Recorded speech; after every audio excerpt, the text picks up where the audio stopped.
ప్రభువును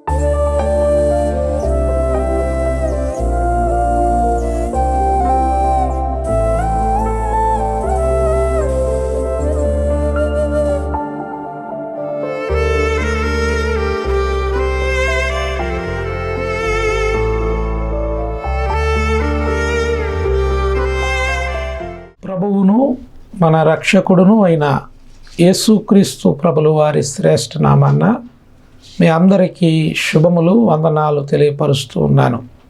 ఈరోజు మన వాక్య ధ్యానము యోహాను సువార్త 6వ అధ్యాయము 40వ వచనాన్ని మనము ధ్యానించబోతున్నాం. పరిశుద్ధ గ్రంథం ఉన్నట్లయితే తప్పకుండా తీసి చూడమని మిమ్మల్ని తెలియపరుస్తూ ఉన్నాను. నేను చదువుతూ ఉన్నాను. యోహాను సువార్త 6వ అధ్యాయము 40వ వచనం.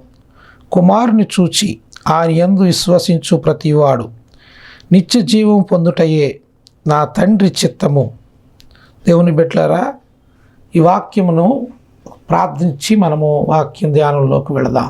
మహాపరిశుద్ధుడు అయిన తండ్రి, ప్రభా, ఈ వాక్యపు మేము చదివి ప్రభా ఈ వాక్యంలో నుంచి మాతో మీరు మాట్లాడండి, మమ్మల్ని దర్శించండి. ఇది ఎవరైతే వీక్షిస్తున్నారో వారితో మాట్లాడండి, వాళ్ళు బలపరచండి, ప్రోత్సహించండి. ప్రభా నీ వాక్యము చేత వారిని నడిపించి మీ నామాన్ని మహిమ తెచ్చుకోమని యేసు నామమున ప్రార్థిస్తున్నాను తండ్రి, ఆమేన్. ప్రియమైన దేవుని బిడ్డలారా, ఇక్కడ యోహాను సువార్త 6వ అధ్యాయము 40వ వచనంలో కుమారుని చూచి ఆయన యందు విశ్వసించు ప్రతివాడు నిత్య జీవము పొందుటయే నా తండ్రి చిత్తము.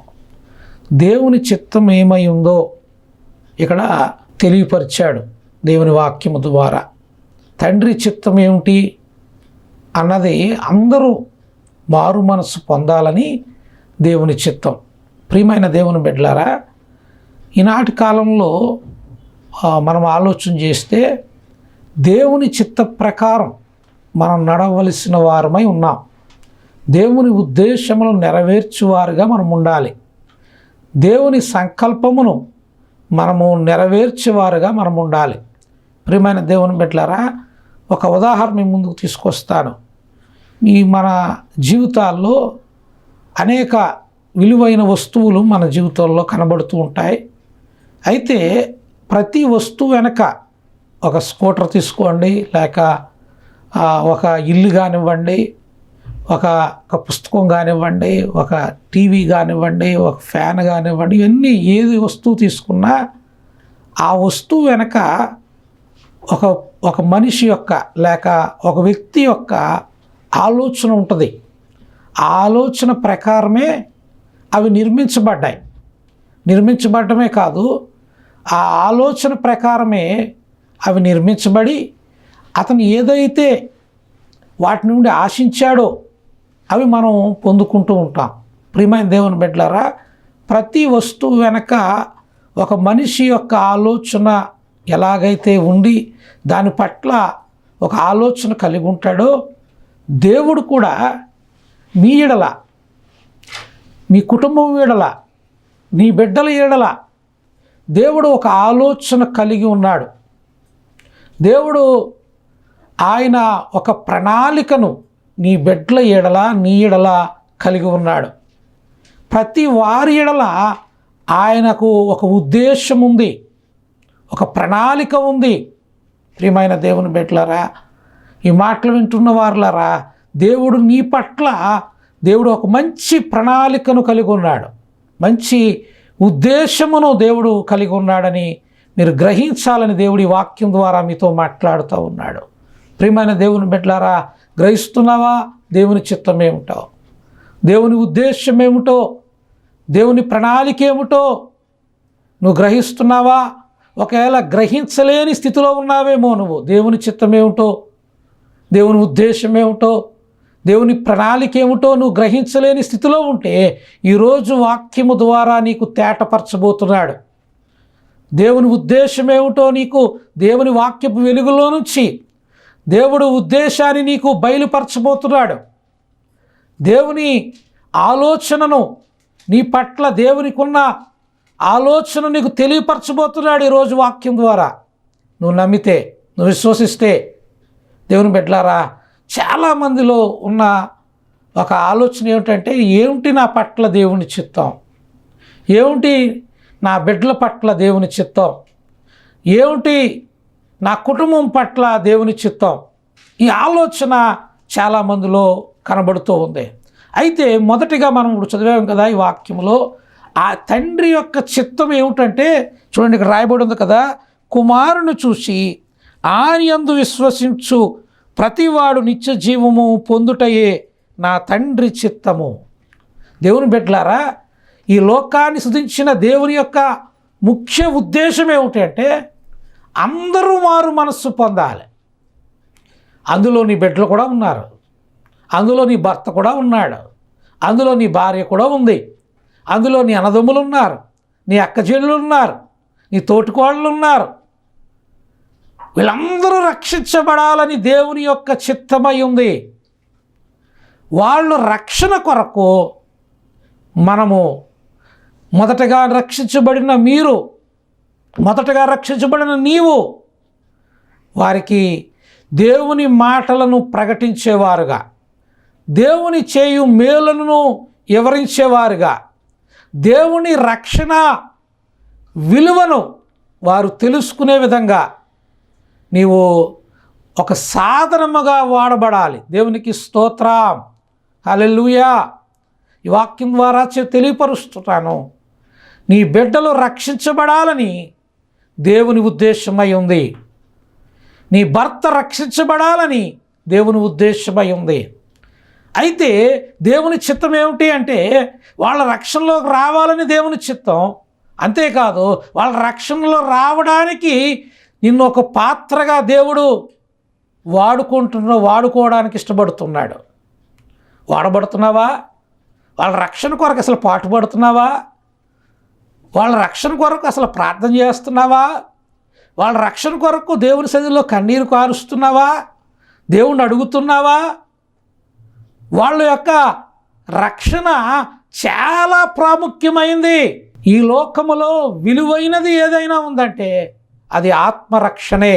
పాపమును విడిచిపెట్టి దేవుణ్ణి స్వరత్వము చేత కడగబడుటయే, మారు మనస్సు పొందుటయే దేవుని చిత్తం. ఆయన చిత్తము నెరవేర్చుటలో నువ్వు ప్రయాసపడాలని ఈ వాక్యము ద్వారా మీకు తెలియపరుస్తూ ఉన్నాను. ఈ వాక్యం ద్వారా మీకు తెలియపరుస్తూ ఉన్నాను. ప్రియమైన దేవుని బిడ్డలారా, ఈ రోజున ఎందరో రక్షణ లేని వారు ఉన్నారండి, ఎందరో నశించిపోతున్న వారు ఉన్నారండి, ఎందరో పాపములో ములుగు తేలుతున్న వారు ఉన్నారండి. వాళ్లకు దేవుని మాట చెప్పే సాధనాలుగా దేవుడు నిన్ను వాడుకోవాలని, వాళ్లకు దేవుణ్ణి పరిచయం చేసే ఒక సాధనంగా దేవుడు నిన్ను వాడుకోవాలని ఆయన ఉద్దేశం కలిగి ఉన్నాడు. అయితే ఆయన పని చేయవలసిన నీవు, ఆయన చిత్తము నెరవేర్చవలసిన నీవు ఆయన చిత్తాన్ని గ్రహించకుండా, ఆయన ఉద్దేశమును గ్రహించకుండా నీ పనుల్లో, ఈ లోక సంబంధమైన వాటిల్లో నీవు ములుగు తేలుతున్నావేమో. ప్రియమైన దేవుని బిడ్డలారా, నీ కుటుంబ రక్షణ కొరకు నీవు దేవుని నీ పట్ల చేసిన మేళ్లను, ఉపకారములను, ఆశ్చర్యమైన కార్యములను నీ కుటుంబానికి వివరిస్తున్నావా? నువ్వెందుకు దేవుని రక్షించబడ్డావో, నీవు ఎట్టి స్థితిలోంచి దేవుడు నిన్ను లేవనెత్తాడో, ఎట్టి పరిస్థితుల్లో నుంచి దేవుడు నిన్ను విడిపించాడో, ఎట్టి పరిస్థితుల్లో దేవుడు నిన్ను ఆదుకున్నాడో, ఎట్టి పరిస్థితుల్లో దేవుడు నీకు ధైర్యం ఇచ్చి నడిపించాడో, ఈ విషయాలను రక్షణ లేని నీ బిడ్డలకు, రక్షణ లేని నీ బంధువులకు, నీ రక్త సంబంధికులకు వివరిస్తున్నావా? వారికి తెలుసా దేవుని యొక్క గొప్పతనం, దేవుని ఉద్దేశం వాళ్ళకి తెలుసా? దేవుని బిడ్డలారా, ఈరోజునండి కొన్ని కుటుంబాల్లో చూసినప్పుడు చాలా బాధ అండి, బాధ. ఎందుకంటే ఎవరో ఒకళ్ళు రక్షించబడుతున్నారు కానీ వాళ్ళ బిడ్డలు రక్షణ లేని వాళ్ళుగా ఉండిపోతున్నారు. వాళ్ళ బిడ్డలు లోకంలో ఉండిపోతున్నారు. వాళ్ళ బిడ్డలు పాపములో పరుగులు పెడుతున్న వారు ఉండిపోతున్నారు. అయ్యా, ఎందుకు అలా జరుగుతుంది అంటే దేవుని చిత్తమును నీవు గ్రహింపక, దేవుని పనిలో నీవు దేవుని ఉద్దేశమును నెరవేర్చుటకు నువ్వు ప్రయాసపడకే వాళ్ళు అలా ఉండిపోతున్నారు. దేవుని బిడ్డలారా, ప్రార్థించు, దేవుని గొప్పతనాన్ని వాళ్ళకి వివరించు. కొంతమంది అంటారు, నాకు చెప్పడం రాదండి, నాకు ఎలా చెప్పాలో తెలియదండి అని మాట్లాడుతూ ఉంటారు. దేవుని బిడ్డలారా, మనస్సుంటే మార్గం ఉంటుందట. నీవు నీ బిడ్డలను దేవుని వైపు తీసుకురావాలి, దేవునిలో వారు మారు మనసు పొందాలి, వారి జీవితాలు సరిదిద్దబడాలనే ఆశ నీకుంటే, ఒకవేళ నీకు చెప్పడం రాకపోయినా నీకు ఏదైతే చెప్పావో, ఏదైతే మాటను వాళ్ళకి వివరించావో చిన్నదే ఉండొచ్చు, కానీ ఆ చిన్న మాట ద్వారా దేవుడు గొప్ప కార్యము వారి హృదయంలో దేవుడు చేస్తాడు. అంతేకాదు, ఒకవేళ ఇంకా నాకు చెప్పడం కొంతమంది అంటారు, నాకు మొహమాటం అండి, నాకు కుదరదండి, చెప్పడం అవ్వదండి నాకు అంటూ ఉంటారు. అలాంటి వాళ్ళు మీ సేవకులు ఉన్నారు కదా, నిన్ను రక్షించిన సేవకులు ఉన్న వాళ్ళని తీసుకువెళ్ళి వాళ్ళందరూ వినే విధంగా అక్కడ వాతావరణాన్ని, ఆ పరిస్థితులను తీసుకురా. నీ బిడ్డలందరినీ ఒక చోటన ఒక సమయాన్ని కూర్చోబెట్టి, ఇదిగో సేవకుని పిలిచాను, ఆయన వస్తున్నాడు, మనము కొన్ని నిమిషాలు ఆయన మాట విందాం అని దేవుని వాక్యము వారు వినే పరిస్థితులను నువ్వు తీసుకురావాలి నీ గృహంలో. అప్పుడు తప్పకుండా అంటాను, నీ ప్రయాసను చూసిన దేవుడు, నీ ఆశను చూస్తున్న దేవుడు తప్పకుండా నీ సేవకుల్లోంచి నీ బిడ్డలతో మాట్లాడతాడు. నీ బిడ్డల హృదయాలను తెరుస్తాడు ఆయన. లూదియా హృదయమును తెరిచినట్లుగా ఆయన నీ హృదయాన్ని తెరుస్తాడు, నీ బిడ్డల హృదయాలు తెరుస్తాడు. ఆయన గొప్ప కార్యము ఆయన చేస్తాడు. దేవుని బిడ్డలారా, ఇప్పుడు అర్థమైందా? మొదటగా చెప్పాను, మీ కుటుంబం అంతా రక్షించబడాలని ఆయన ఉద్దేశం, ఆయన చిత్తమై ఉంది. రెండవ మాట చూద్దాం, చూడండి. 1వ దశలోనికి రాసిన పత్రిక 4వ అధ్యాయము 3వ వచనం చదువుతున్నాను. బైబిల్ ఉన్నవారు చూడండి. మీరు పరిశుద్ధులొకటయే, అనగా మీరు జారత్వమునకు దూరంగా ఉండుటయే దేవుని చిత్తం. దేవుని బిడ్డలారా, మొదట్లో చెప్పాను కదా మీ పట్ల దేవుడి చిత్తం ఏమిటో అని. మీరు పరిశుద్ధంగా బ్రతుకుటయే, ఏ పాపము లేనివారిగా నిష్కలంకుటులుగా మీరు జీవించుటయే దేవుని చిత్తం. ఈ రోజున చాలా జీవితాల్లో పాపము ఉంటా ఉంది. పాపం అండి వాళ్ళ జీవితంలో ఒక భాగమైపోయింది. దేవుని బిడ్డలారా, పాపం కలిగి ఉండటం దేవుని చిత్తం కాదు. కొంతమంది పాపము క్రియలు చేస్తూ ఉన్నా వారు దేవుని భయము లేకుండా పాపపు బ్రతుకుతూ ఉన్నా దేవుని భయము లేకుండా జీవిస్తున్నవారు అనేకులుగా ఉన్నారు. ప్రియమైన దేవుని బిడ్డలారా, నీవు కూడా అలాగున్నావేమో. పాపపు పనులు, చీకటి క్రియలు, దేవునికి అయిష్టమైన మార్గములు నీ యందు పెట్టుకుని నువ్వు జీవిస్తున్నావేమో. ఇది దేవుని చిత్తం కాదు. ఆయన పరిశుద్ధుడు, దేవాతి దేవుడు. నేను పరిశుద్ధుడను, మీరును పరిశుద్ధులై ఉండుడని దేవుని వాక్యం తేటపరుస్తూ ఉంది. ఆయన మనల్ని పరిశుద్ధులుగా ఉండుటకు మనల్ని పిలిచాడు. దేవుని బిడ్డలారా, ఇప్పుడు చెప్తున్నాను, నీ పట్ల దేవుని చిత్తం ఏమిటి అంటే పరిశుద్ధంగా బ్రతకడమే దేవుని చిత్తమై ఉంది నీ పట్ల. గ్రహిస్తున్నావా? జారత్వమునకు దూరంగా ఉండాలి.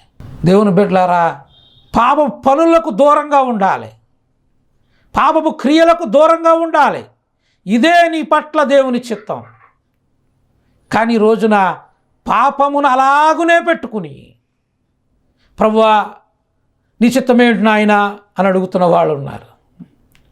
పాపమును తీసివేసుకోకుండా, చీకటి పనులు చేస్తూ కూడా ఇంకా నీ ప్రభువా నీ చిత్తమే నాయన అని అడుగుతున్న వారు ఉన్నారు. దేవుడు అంటున్నాడు, ముందు అసలు నా చిత్తం ఏమిటంటే నీలో ఉన్న పాపమును తీసివేసుకుని నీవు పరిశుద్ధుడిగా బ్రతకాలనేదే నా చిత్తం, నా ఉద్దేశం అని దేవుడు ఈ వాక్యం ద్వారా తెలియపరుస్తున్నాడు. పరిశుద్ధత చాలా ప్రాముఖ్యమైందండి. దేవుని బిడ్డల పరిశుద్ధత లేకుండా మనము దేవుని రాజ్యంలోనికి చేరలేము. పరిశుద్ధత లేకుండా మనము ఈ లోకంలో ఎంత బ్రతికినా ఏ ప్రయోజనము ఉండదు. పరిశుద్ధతే మనము కలిగి ఉండాలి. అదే దేవుని ఉద్దేశం, అదే దేవుని చిత్తం. చూడండి, ఇంకొక మాట మీకు చూపిస్తాను. అదే దశలోని రాసిన మొదటి పత్రిక 5వ అధ్యాయము 15, 16, 17 వచనాలను మనం చదువుదాం. ఎవడను కీడునకు ప్రతి కీడు ఎవనికైనాను చేయకుండా చూచుకొనుడి. ఏమంటున్నాడండి దేవుడు? దేవుని చిత్తం ఏమిటట? కీడు చేసేవాడికి ప్రతి కీడు చేయొద్దని దేవుని వాక్యము ద్వారా నీకు చెబుతూ ఉన్నాడు. ఈ మాట చెప్పడం సులువండి, ఆచరించడం చాలా కష్టం కదా. కీడు చేసేవాళ్ళు ఈ రోజు చాలామంది ఎక్కువైపోయారు. మనల్ని ఇబ్బందులు పాలు చేసేవాళ్ళు చాలామంది ఎక్కువైపోయారు. మనల్ని అనేక ఇబ్బందులకు గురి చేసేవాళ్ళు చాలామంది ఉన్నారు. వీళ్ళు మనకి ఇన్ని విధాలుగా మనకు కీడు తలబెడుతూ ఉన్నారు, మనల్ని ఇబ్బందులు పాలు చేస్తూ ఉన్నారు, మనల్ని అనేక విధాలుగా వాళ్ళు మనల్ని బాధ పెడుతూ ఉన్నారు. మరి ఇంత నష్టపరిచిన వాళ్ళని ఎలా వదిలేస్తామండి అనేవాడు ఉన్నారు. దేవుని బిడ్డలారా, నా జీవితంలో కూడా నన్ను కూడా ఇబ్బంది పాలు చేసిన వాళ్ళు చాలామంది ఉన్నారు. నాకు రావలసింది కూడా, నాకు ఇవ్వవలసింది కూడా ఇవ్వకుండా, అండ్ నా పైన మరలా నాకు రావలసింది నాకు ఇవ్వకుండా తీసుకోవడమే కాకుండా నా మీద కేసు పెట్టిన ప్రబుద్ధులు చాలామంది ఉన్నారు. నన్ను ఇబ్బందులకు గురి చేసిన వాళ్ళు చాలామంది ఉన్నారు. నిజమండి. మరి వీళ్ళు ఇంత కీడు తలపెడతారు, వీళ్ళు ఇన్ని విధాలుగా ఇబ్బంది పెట్టినప్పుడు మనం కూడా ఏం చేయాలి అంటే మనకేమనిపిస్తుంది? ఒకవేళ ఏం చేయలేదు అనుకోండి, మనం కీడుకి ప్రతి కీడు చేయాలని మా ఉద్దేశం లేదు. పక్కోడు ఏమనుకుంటాడు మనల్ని చూసి, నీకు పౌరుషం లేదేంటిరా అనేవాళ్ళు ఉన్నారు. అన్ని విధాలుగా నీ మీద ఇలా అంటుంటే నువ్వు ఎందుకురా పౌరుషం లేకుండా ఉన్నావు అనేవాళ్ళు ఉన్నారు. కానీ నేను అంటాను, నా దేవుడు చెప్పాడు కాబట్టి వాళ్ళు నాకు కీడు చేశారు, నేను ఒకటే చేశాను వాళ్ళ విషయంలో. నా సాక్ష్యం చెప్తున్నాను ఈ మాటలో, ఈ వాక్యం ద్వారా సమయాన్ని బట్టి. నా కీడు చేశారు, నాది లాక్కున్నారు, నాకు ఇవ్వాల్సిన దాని మీద వాళ్ళు అన్యాయంగా తీసుకున్నారు. అయితే వాళ్ళకి నేను వాళ్ళని కొట్టడానికో లేకపోతే వాళ్ళని ఇబ్బంది పాలు చేయడానికో ఏదో చేయడానికి ప్రయత్నం చేయలేదు. కానీ వాళ్ళ నిమిత్తం నేటికి ప్రార్థిస్తున్నాను. దేవుని బిడ్డలారా, నిజమండి, కీడు చేసేవారిని మనం కీడు చేయవలసిన అవసరం లేదు. ఎందుకంటే మనము జీవము కలిగిన దేవుని కలిగి ఉన్నవారం. మనం ఆయన చేతికి అప్పగిస్తాం. మనకు అన్యాయం చేస్తే దేవుడు ఊరుకుంటాడండి? దేవుడు వాళ్ళకి బుద్ధి చెప్పిస్తాడు, వాళ్ళని సరిదిద్దుతాడు, వాళ్ళ తప్పు వాళ్ళు తెలుసుకునే విధంగా దేవుడు వాళ్ళతో మాట్లాడతాడు, వాళ్ళని దర్శిస్తాడు అవసరమైతే. అంతేగాని మనం ఎవరమండి వాళ్ళ మీద పగ తీర్చుకోవడానికి? మనం ఎవరమండి పగ తీర్చుకోవడానికి? కానీ దేవుడు వాక్యం చెప్తుంది కదా, కీడుకు ప్రతి కీడు చేయకండి అని చెప్తున్నా. చూడండి, తర్వాత మాట అక్కడ రాయబడి ఉంది కదా, ఇక్కడ మనం చదువుదాం. దశలోని రాసిన పత్రిక 5వ అధ్యాయము, మొదటి దశలోని రాసిన పత్రిక 5:15 వచనం నుండి చూడండి, ఎవడును కీడుకు ప్రతి కీడు ఎవరికైనా చేయకుండా చూచుకొనుడి. మీరు ఒకని ఎడల ఒకడు మనుషులందరి ఎడలను ఎల్లప్పుడూ మేలైన దానిని అనుసరించి నడుచుకొనుడి అని రాయబడి ఉంది. ఒకని ఎడల ఒకడు మనం ఏం చేయాలి? మేలైనది మనం ఏ చేసిన ఇతరులు వాళ్ళకి మేలు కలిగించే విధంగా మన పనులు ఉండాలి, మన క్రియలు ఉండాలి. ఇతరులకు మేలు కలిగించే విధంగా మనం ప్రయత్నం చేయాలి. అవునండి, మేలే చేయమన్నాడు కానీ కీడు చేయొద్దన్నాడండి దేవుడు. ఒకని ఎడల ఒకడు మేలు చేయండి అన్నాడు. దేవుని బిడ్డలారా, ఇతరులకు మేలు చేస్తున్నావా, ఇతరుల కీడును తలపెడుతున్నావా? ఇతరులను ఇబ్బంది పాలు చేస్తున్నావా, లేక ఇతరులకు మేలు చేస్తున్నావా? ఒకసారి నీవు ఆలోచన చేసుకో. ఈ వాక్యం ద్వారా దేవుడు చెప్తున్నాడు నీతో. తర్వాత అక్కడ ఇంకా కొనసాగింపుగా ఆ మాటలు ఉన్నాయి. అక్కడ చూడండి, సో ఎల్లప్పుడూ సంతోషముగా ఉండుడి. ఎలా ఉండాలట? కీడు చేసేవాడు కీడు చేయకూడదు, దేవునికి అప్పగించు, అందరి ఎడల మేలైనదే చెయ్యి అని చెప్తున్నాడు. ఎవరిని నష్టపరచడానికో, హీనపరచడానికో, లేదా బాధ పెట్టడానికో నువ్వు చెయ్యొద్దు. వాళ్ళకి మేలు, వాళ్ళ మేలు కోరే, వాళ్ళకి మంచే చెయ్యమని దేవుని వాక్యం చెప్తా ఉంది. ఇప్పుడు మూడవదిగా చెప్తా, ఎల్లప్పుడూ సంతోషంగా ఉండండి. ఏమండి మాకున్న బాధలు బట్టి ఎలా ఉండమంటారు సంతోషంగా? మాకు చాలా బాధలు ఉన్నాయి, వ్యాధులు ఉన్నాయి, సమస్యలు ఉన్నాయి, రుగ్మతలు ఉన్నాయి, మేము ఎలాగ సంతోషంగా ఉండగలమండి అని అంటున్నారా? నేను అంటాను, నిజమే. ఈ లోకంలో ఉన్నప్పుడు, ఈ లోకంలో జీవిస్తున్న వారిగా మనము ఖచ్చితంగా మనకు వ్యాధులు, బాధలు, ఇబ్బందులు, ఇరుకులు, సమస్యలు ఇవన్నీ ఉంటాయి. వాటి గుండా వెళుతూ ఉన్నాం. అయితే మనము దేన్ని బట్టి సంతోషించాలంటే, అపోస్తుడైన పౌలు గారు పిలుపు రాసిన పత్రికలో అంటాడు కదా, ఆనందించుడి. ఎవరిని బట్టి ఆనందించాలట? ఎవరిని బట్టి సంతోషించాలట? ప్రభువును బట్టి. ఎందుకంటే మనం ఆయన్ని కలిగి ఉన్నాం. ఈ లోకంలో వేటిని బట్టో కాదు ఆనందం, దేవుణ్ణి కలిగి ఉన్న దాన్ని బట్టి మనం ఎప్పుడు సంతోషంగా, ఆనందంగా మనం ఉండాలండి.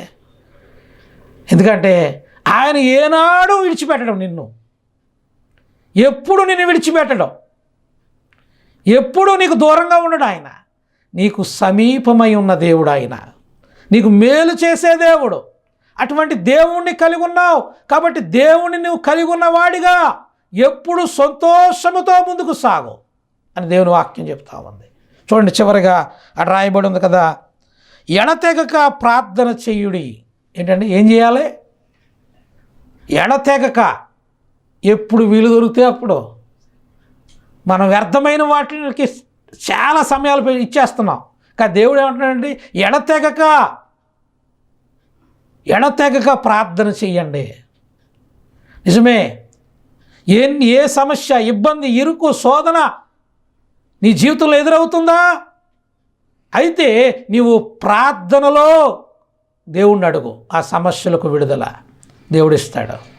ఎడతెగక ప్రార్థించేవారుగా ఉండాలట. తర్వాత మాట రాయబడి ఉంది కదా, చూడండి, ప్రతి విషయమునందు కృతజ్ఞతాస్తుతులు చెల్లించుడి. ఏంటంటే ప్రతి విషయంలో దేవుడు చేసిన మేలు ఏది మర్చిపోకూడదు. ఆయన చేసిన ఉపకారములను వేటిని మరువక మనము కృతజ్ఞతాస్తుతులు చెల్లించాలట. చూడండి, మనము కృతజ్ఞతలు కలిగిన వారుగా, మనకి ఇష్ట స్థితిలో ఉన్నామంటే దేవుని కృపని ఎరిగి మనము కృతజ్ఞత కలిగిన వారుగా ఉండాలి. ప్రియమైన దేవుని బిడ్డలారా, మనము కృతజ్ఞత కలిగి ఈ లోకంలో దేవుని మహిమపరుస్తూ ముందుకి మన జీవిత యాత్రను ముందుకి కొనసాగించాలి. చూడండి, కృతజ్ఞత కలిగిన వారుగా ఉండాలి. ఇలాగూ చేయుటయే, ఈ మాట 1-2 సార్లు చదవండి. చూడండి, ఈ చివరి మాట ఎంత చక్కగా దేవుడు రాయించాడు అంటే, ఇలాగూ చేయుటయే యేసుక్రీస్తునందు మీ విషయములలో దేవుని చిత్తం. అది ఇలాగూ చేయుటయే యేసుక్రీస్తునందు మీ విషయములలో దేవుని చిత్తం. దేవుడు ఇప్పుడు ఇందాక పోస్ట్లో ఈ వాక్యము ప్రారంభించినప్పుడు మాట చెప్పాను, దేవుని చిత్తం ఏమిటో నీ పట్ల తెలియకను అర్థం కాగని పరిస్థితిలో నువ్వు ఉన్నావేమో. అయితే ఈ వాక్యం ద్వారా దేవునికి తెలియపరుస్తాడని చెప్పాను కదా, ఇప్పుడు తెలియపరుస్తున్నాడు ఆయన. చూడండి, అక్కడ ఎంత చక్కగా నాకు ఈ మాట చాలా ప్రోత్సాహకరంగా అనిపించింది. ఎందుకంటే చూడండి, ఇలాగూ చేయుట యేసుక్రీస్తునందు మీ విషయములలో, పక్కోళ్ళ విషయం అనలేదండి. ఎవరైతే ఈ వాక్యాన్ని వాళ్ళ జీవితానికి అన్వయించుకుంటున్నారో ఆ వాళ్ళతో దేవుడు చెప్తున్నాడు, మీ విషయములలో దేవుని చిత్తం. నీ నీ పట్ల దేవుని చిత్తం ఏమిటంటే కీడు చేసినోడు కీడు చేయకు, ప్రతి వానికి మేలైంది చెయ్యి. చూడండి అక్కడ రాయబడినట్లుగా చూడండి ఒకరిని అందరికీ మేలు చేయమని చెప్తున్నాడు, ఎడతెగక ప్రార్థన చేయమని చెప్తూ ఉన్నాడు, సంతోషంగా ఉండమని చెప్తూ ఉన్నాడు, కృతజ్ఞత కలిగిన వారుగా ఉండమని చెప్తున్నాడు. ఇవన్నీ మీ ఎడల దేవుని చిత్తం. గ్రహించావా? గ్రహిస్తున్నావా? నీ చిత్తం నువ్వేం చేయాలో ఇప్పుడు ఇక నుండి నువ్వు ఎలా బ్రతకాలో, ఏ పని నువ్వు చేయాలో, దేవుడి ఉద్దేశం నీ పట్ల ఏమిటో దేవుడి వాక్యంలోంచి నీతో మాట్లాడుతూ ఉన్నాడు. ఇప్పుడు దాకా శత్రువుని శత్రువుగానే చూస్తున్నావేమో, కానీ శత్రువుని మనం ఎలా చూడాలో తెలుసా? ఎప్పుడు ఇతనికి మారు మనసు తీసుకొస్తాడా దేవుడని కనిపెట్టిన వారుగా దేవుని వైపు చూడాలి. దేవునికి స్తోత్రం, హల్లెలూయా. అందరికీ మేలు చేయాలి అండ్ అందరికీ మేలు చేసే గొప్ప మనస్సు నీవు కలిగి ఉండాలి. ఇదే దేవుని చిత్తమయ్యా నీ పట్ల. అందరికీ మేలు చేయి, సంతోషంగా ఉండు దేవుని బట్టి. ఎందుకు కృంగిపోతావు? ప్రతి విషయంలో దిగులు, బెంగ, నీరసం, ఆందోళన పెట్టుకుని ఎందుకు నీవు సంతోషము లేని వాడిగా జీవిస్తున్నావు? దేవుడి వాక్యం ద్వారా చెప్తున్నాడు, అన్నీ అనుగ్రహించగలిగిన దేవుడు నీ పక్షాన ఉన్నాడు. సమస్తమును సమకూర్చగలిగిన దేవుడు నీ పక్షాన ఉన్నాడు. సంతోషించు, ఆనందించు దేవుని యందు. ఇక్కడ చెప్పినట్లుగా చూడండి అంటున్నాడు కదా, కృతజ్ఞత కలిగి ఉన్నవారుగా ఉండమంటున్నాడు. ఇప్పుడు దాకా కృతజ్ఞత లేని వాడిగా ఉన్నావేమో. కృతజ్ఞత కలిగి ఉండటం దేవుని చిత్తమండి. దేవుడు చేసిన మేలులను, ఉపకారములను వేటిని మరువక ఆయన స్తుతించేవారుగా, ఆయన గణపరచువారుగా మనం ఉండాలి. దేవుని బిడ్డలారా, ఇదే దేవుని చిత్తం. 3 విషయాలు మీకు చెప్పాను. ఈ 3 విషయాలు నేను గుర్తు చేసి ముగిచ్చేస్తున్నాను. దేవుని బిడ్డలారా, నీ కుటుంబము, నీ బిడ్డలు, నీ భర్త, నీ కుటుంబం అంతా రక్షించబడాలని నీ పట్ల, మీ కుటుంబం పట్ల దేవుని చిత్తమై ఉంది. మొదటిది. రెండవదిగా మనం చూసాం, జారత్వమునకు దూరంగా ఉండి పరిశుద్ధులుగా ఉండుటయే దేవుని చిత్తం. రెండవది చెప్పాను. ఇప్పుడు మూడవదిగా చెప్పాను, కీడునకు ప్రతి కీడు చేయొద్దు, అందరి ఎడల మేలైనది చేయండి, సంతోషంగా ఉండండి, ఎడతెగక ప్రార్థించండి, కృతజ్ఞత కలిగిన వారుగా ఉండండి. ఇదే దేవుడు మీ నుండి కోరుతున్నది, ఆయన ఉద్దేశమై ఉన్నది, ఆయన ప్రణాళిక అయి ఉన్నదని గుర్తించండి. దేవుడు మిమ్మలను అట్టి విధంగా మిమ్మల్ని నడిపించి బలపరచునుగాక. ఆమేన్. ప్రార్థన చేసుకుందాం. కళ్ళు మూయండి, ప్రార్థన చేద్దాం. మహాపరిశుద్ధుడు అయిన మా తండ్రి, మహిమ కలిగిన దేవానికి వందనాలు. నీ చిత్తమేమిటో ప్రభా గ్రహించే కృప మాకు ఇచ్చావు, అందుబట్టి నీకు వందనాలు. నిజమే నాయన ప్రభా, మేము కీడునకు ప్రతి కీడు చేసేవారుగా ఉండకూడదని ప్రభా, అవునయ్యా, ప్రతి వారికి మేలు చేసేవారుగా ఉండాలని మాతో మాట్లాడావు. ఈ వాక్యం ఎవరైతే విన్నారో, నువ్వెవరితో అయితే మాట్లాడావో, దర్శించావో ప్రభా, నీ చిత్త ప్రకారం ఇక నుండి అడుగు వేయటానికి ఎవరైతే ప్రభా ఇష్టపడుతున్నారో వారిని బలపరచు ప్రభా. నీ వాక్య ప్రకారం వారి జీవితాన్ని మలుచుకునే కృప దయచేయండి. నీ సహాయం అనుగ్రహించి సమస్త మహిమ మీరు పొందమని యేసు నామమున ప్రార్థించి అడిగి వేడుకుంటున్నాము తండ్రి. ఆమేన్.